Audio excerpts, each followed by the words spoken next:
warahmatullahi wabarakatuh. Waalaikumsalam warahmatullahi wabarakatuh. Selamat pagi anak-anak. Pagi, Bu. Bagaimana kabarnya? Alhamdulillah baik, Bu. Alhamdulillah. Sebelum kita memulai pembelajaran pada pagi hari ini, mari kita berdoa terlebih dahulu agar apa yang kita pelajari pagi hari ini bisa bermanfaat. Berdoa bersama-sama dimulai. Bismillahirrahmanirrahim. Selanjutnya Ibu akan mengabsen ya. Yang pertama, Fikriyatul Khairiyah. Hadirat, Bu. Yang kedua, Tafrihatul Walidah. Hadirat, Bu. Yang ketiga, Khalisatun Nihayah. Hadirat, Bu. Oke, hadir semua ya. Ya, Bu. Sebelum kita masuk pada materi pada pagi hari ini, Ibu mau tanya, materi kemarin tentang apa anak-anak? Khulafaur Rasyidin, Bu. Betul sekali. Khulafaur Rasyidin itu apa? Pengganti, Bu. Betul. Khulafaur Rasyidin ada berapa? 4, Bu. Yang pertama, Abu Bakar. Yang kedua, Umar bin Khattab. yang ketiga, Utsman bin dan Affan. yang terakhir, Ali bin Abi Thalib. pinter-pinter semua. Selanjutnya kita akan membahas materi tentang Daulah Bani Umayyah. Bisa dibuka LKS-nya masing-masing halaman 15. Ibu kasih waktu 5 menit. Silakan dibaca-baca terlebih dahulu ya. Ya, Bu. Bagaimana anak-anak? Tadi sudah dibaca? Sudah, Bu. Oke. Di sini Ibu cuma akan menerangkan sedikit-sedikit saja ya. Biasanya nanti kalian bisa baca sendiri di buku atau ada yang kurang paham nanti bisa ditanyakan ya. Ya, Bu. Oke, Ibu akan menjelaskan di sini. Sebelum memulai menjelaskan, Ibu akan mengatakan tujuan pembelajaran pada pagi hari ini adalah supaya anak-anak semua mengetahui sejarah berdirinya dinasti Umayyah.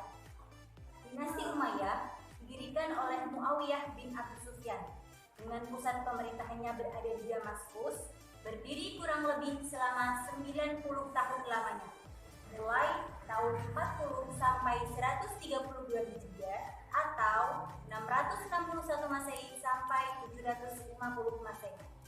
Berdirinya dinasti Umayyah ini ditandai dengan adanya Amul Jamaah atau perdamaian antara umat Islam.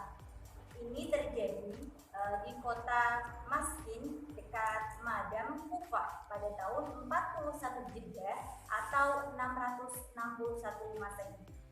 Sistem pemerintahan yang digunakan pada masa dinasti Umayyah itu berbeda pada masa Khulafaur Rasyidin. Pada masa Khulafaur Rasyidin menggunakan sistem pemerintahan demokratis. Sementara pada masa dinasti Umayyah menggunakan sistem pemerintahan monarki atau kerajaan. Selanjutnya, di sini adanya dinasti Umayyah itu memiliki latar belakang. Latar belakang berdirinya, yang pertama itu ada tadi peristiwa Amul Jamaah. Betul? Yang kedua, adanya perang Siffin. Perang Siffin ini terjadi kurang lebih selama 40 hari, yaitu pada tahun 657 Masehi atau 38 Hijriah. Pada perang Siffin ini itu terjadi berakhir damai, tapi ada kesepakatan atau perjanjian. Yang ketiga itu adanya tahkim atau arbitrase. Yang selanjutnya latar belakangnya adalah munculnya 3 golongan. Dan yang terakhir yaitu meninggalnya Khalifah Ali bin Abi Thalib. Oke anak-anak, Ibu lanjut ya. Di sini Ibu akan bercerita sedikit. Tadi ada yang tahu apa itu Amul Jamaah? Perdamaian umat Islam. Iya, betul sekali. Ada yang tahu sedikit sejarahnya tentang Amul Jamaah? Belum. Ibu jelasin ya. Amul Jamaah atau disebut dengan perdamaian umat Islam atau tahun persatuan, yaitu peristiwa Hasan bin Ali. Ada yang tahu Hasan bin Ali itu siapa? Tidak tahu, Bu. Hasan bin Ali adalah putra dari khalifah terakhir. Siapa? Ali bin Abi Thalib. Betul sekali. Hasan bin Ali itu menyerahkan kekuasaan kepada Muawiyah bin Abi Sufyan. Peristiwa itu disebut Amul Jamaah. Terus selanjutnya, dalam peristiwa itu Hasan mau menyerahkan kekuasaan kepada Muawiyah dengan 3 syarat atau ada perjanjiannya terlebih dahulu. perjanjian yang pertama isinya apa? Isinya Muawiyah harus menjamin keselamatan Hasan bin Ali dan seluruh keluarganya. Yang kedua, Muawiyah tidak boleh menjelek-jelekan Ali bin Abi Thalib baik saat berpidato ataupun dalam acara-acara khutbah atau setiap ada perkumpulan itu dilarang mencaci Ali bin Abi Thalib.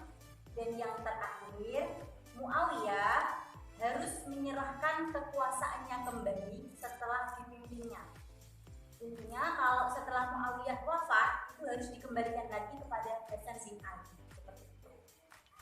Selanjutnya, tadi kan ibu bilang latar belakangnya itu ada banyak. Yang pertama tadi Amul Jamaah sudah dijelaskan sedikit tadi. Yang kedua ada perang Siffin. Betul. Dan yang ketiga itu ada tahkim.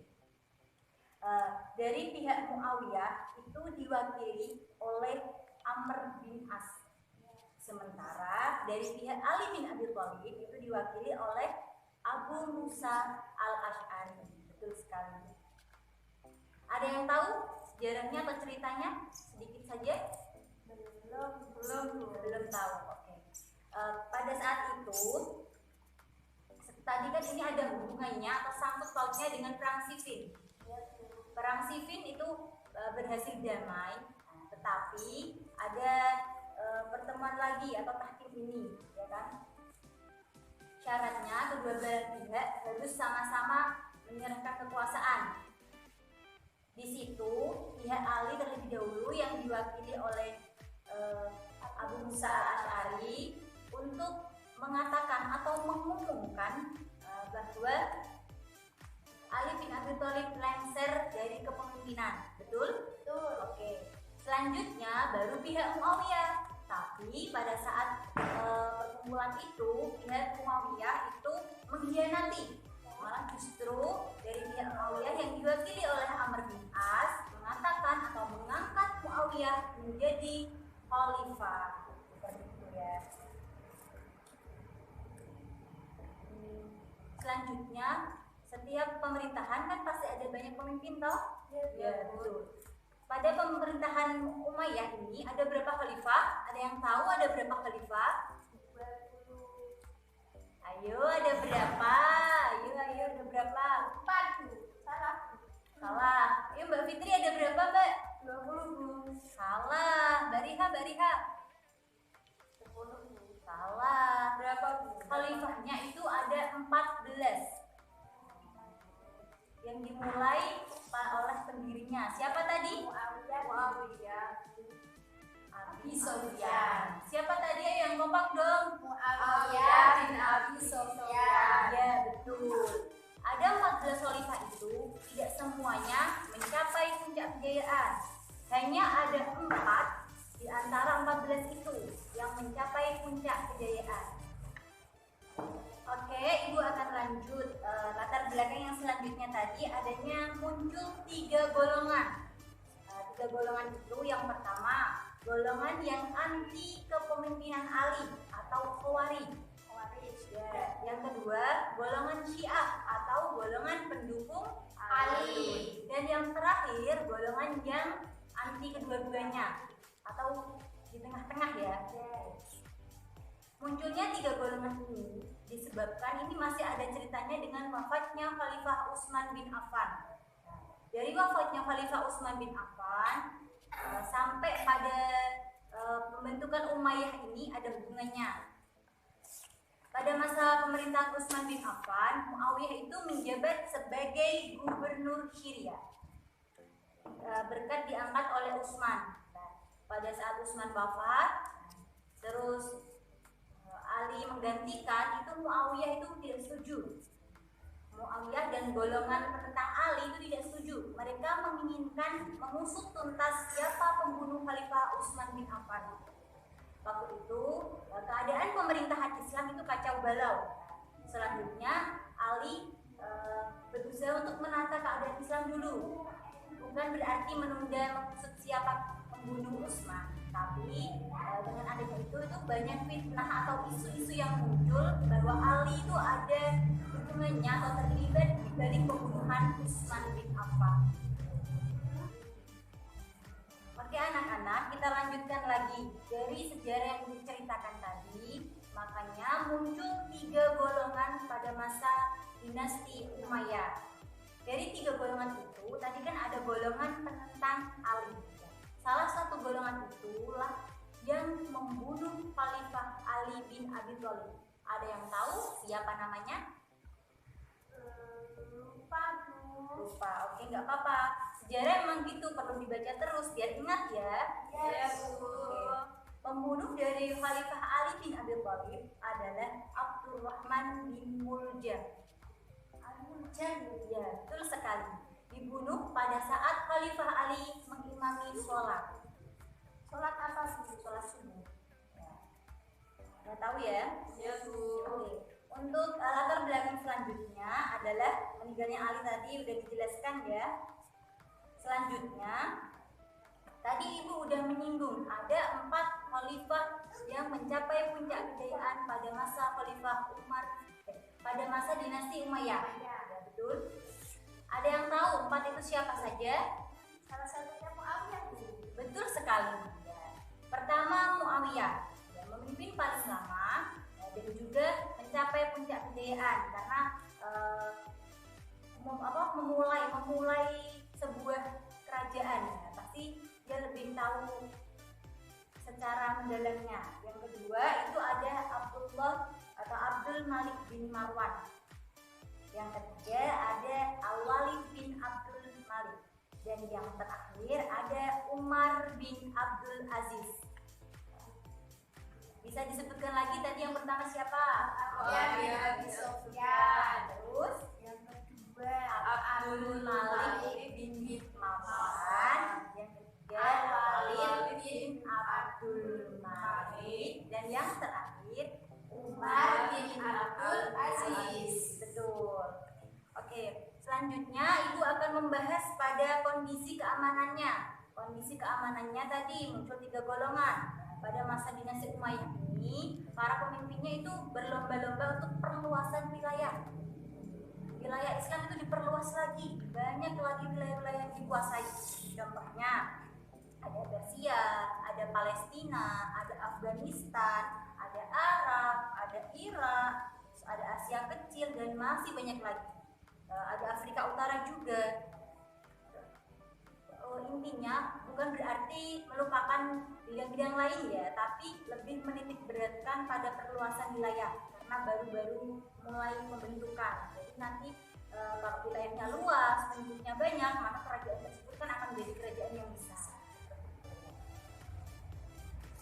Untuk keorganisasian dalam kerajaannya itu ada 5 organisasi negara atau susunan pemerintahannya itu ada 5.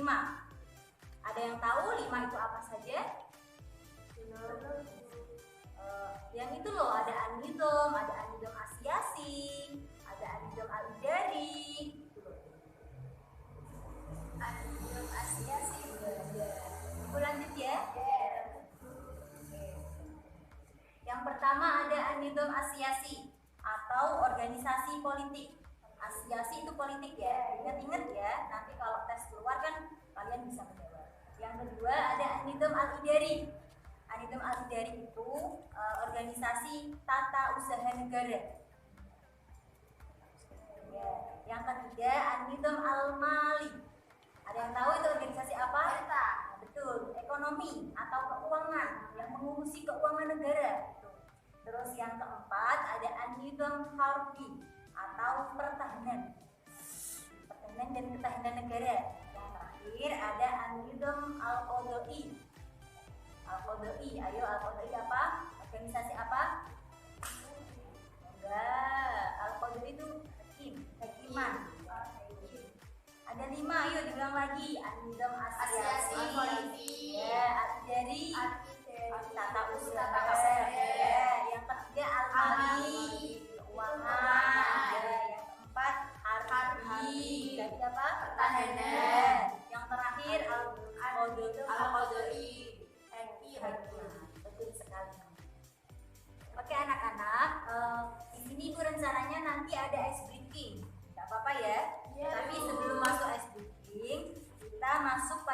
materi kita yang terakhir, yaitu runtuhnya dinasti Umayyah.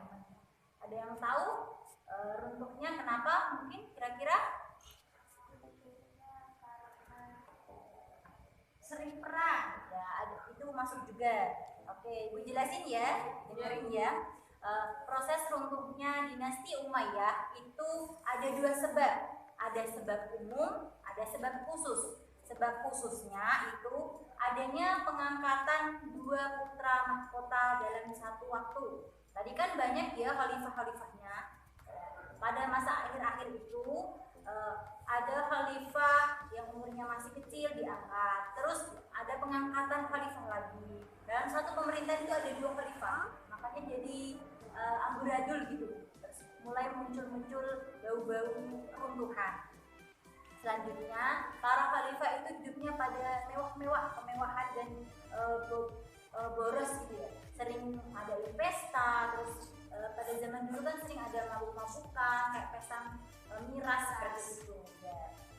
Kalau sebab umumnya itu yang pertama ada penyelewengan dari sistem musyawarah Islam diganti dengan kerajaan. Tadi kan yang awalnya Khulafaur Rasyidin itu menggunakan demokratis. Kalau ini menggunakan sistem kerajaan, turun temurun, anaknya Muawiyah siapa, terus nanti cucunya, cicitnya sampai ke bawahnya.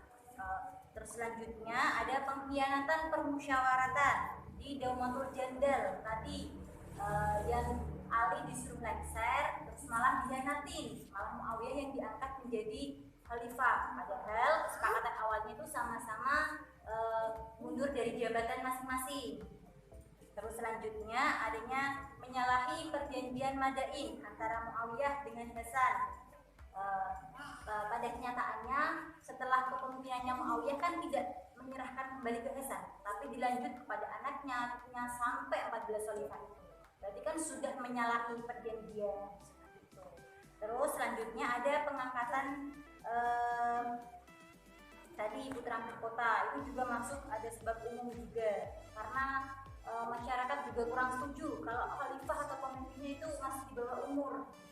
Kiranya kan belum bisa mengambil suatu keputusan, terus mau dibawa kemana kepemimpinannya kalau khalifahnya saja masih di bawah umur seperti itu. Tadi ada berapa? Ada dua ya, sebab umum dan sebab khusus. Selanjutnya kita akan masuk pada ice breaking. Ya, Ibu jelasin aturan mainnya ya. Nanti ice breaking kalian berjejer baris ya. Nanti gantian atau mau sweet dulu nggak apa-apa. Nanti siapa yang dulu terus siapa yang terakhir. Kalian berjejer, nanti temannya menulis contohnya tentang materi ini ya. Nah, menulis misal Muawiyah atau Damaskus di punggung temannya. Lalu yang teman depannya juga sama. Terus yang paling depan nanti ditanyain tadi apa yang ditulis. Nanti kalau benar kalian nggak dapat hukuman, tapi kalau salah ada hukumannya. Nanti ibu menggunakan metode time token, yaitu waktu berbicara. Ibu nanti kasih kartu, waktu bicaranya cuma 30 detik. Kalau yang salah hukumannya nanti ibu kasih soal dalam waktu 30 detik itu. Oke, soalnya gampang-gampang kok tadi yang udah dijelasin. Siap, Bu. Oke, kita lanjut praktek ya. Siap, Bu. Siap, atur formasi.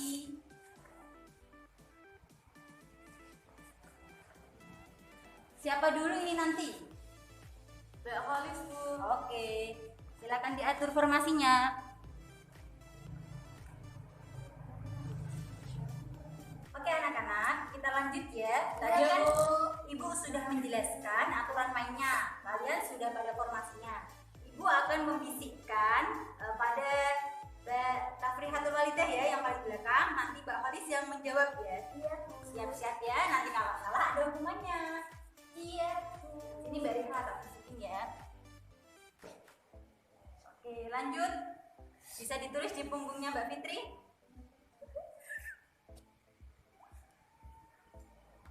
Oke, lanjut. Sudah, Bu. Sudah? Apa Mbak Khalis?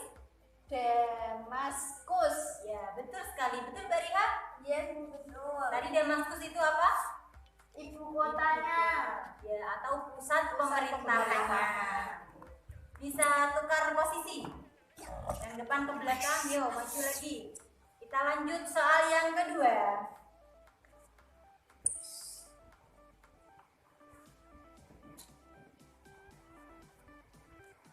Siap ya, Mbak Fitri nanti siap-siap ya, kalau salah ada hukumannya. Ya, Bu. Oke, lanjut Mbak Halis.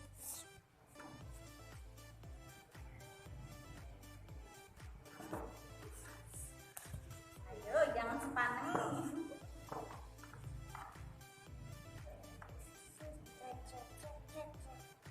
Udah Mbak Fitri? Atau mau diulang sekali lagi? Udah, Bu. Oke. Berapa? Apa?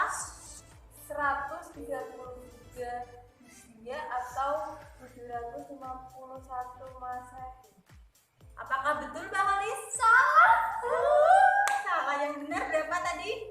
132 Hijriah atau 750 Masehi. Oke, Mbak Fitri siap dapat hukuman ya? Ya, Bu, siap. Oke, tadi kan Ibu janjinya kalau salah kita pakai metode time token. Time token ini kartu. Nanti Mbak Fitri dikasih kartu time token untuk menjawab pertanyaan Ibu 30 detik saja ya waktunya ya. Siap Mbak Fitri? Siap, Bu. Oke, ini bisa dipegang.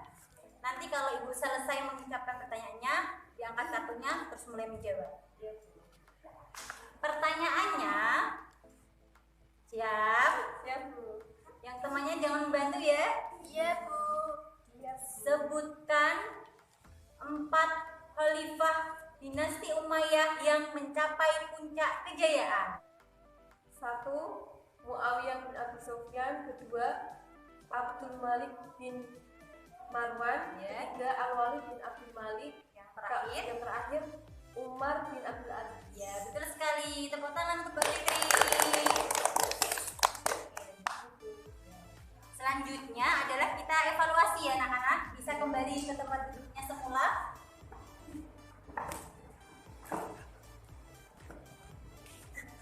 Nanti Ibu kasih pertanyaan. Cuma ada 3 pertanyaan saja. Jawab bersama-sama ya. Ya, Bu. Pertanyaan yang pertama. Kapan tahun berdirinya dinasti Umayyah? Pada tahun 4 Hijriah atau 61 Masehi. Betul sekali Mbak Iha. Pertanyaan yang kedua. Berapa jumlah khalifah pada masa dinasti Umayyah? 14, Bu. Pertanyaan yang terakhir, jawab yang kompak bersama-sama ya. Iya, Bu.